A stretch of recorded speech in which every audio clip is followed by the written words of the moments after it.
fa sol si re mi re sol si do re sol si re sol fa mi sol sol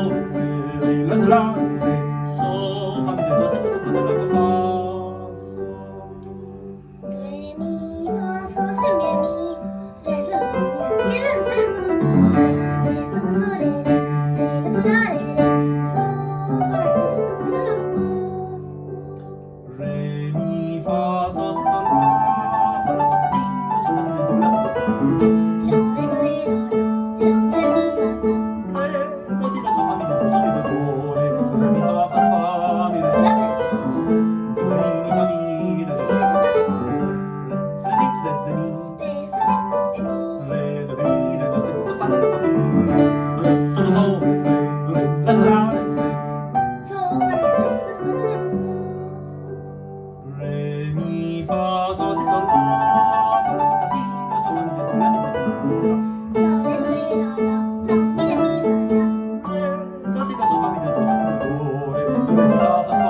mi re la la si do re mi fa mi re do si so si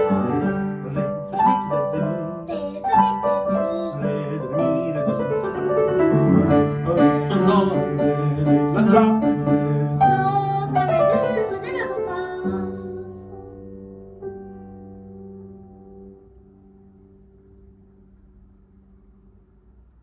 fa به این سرایش آرشین که چقدر با تسلط و با ذوق همراه من اومد. خیلی کار دشواریه برای کسایی که این کار رو نکردن، بگم که خیلی زحمت داره و به قول حضرت حافظ در طریقت هرچه پیش سالک آید خیر اوست، در صراط مستقیم ای دل کسی گمراه نیست. من میدونم که آرشین جون برای انجام این کار چقدر کوشش کرده. درست آرشین؟ بله.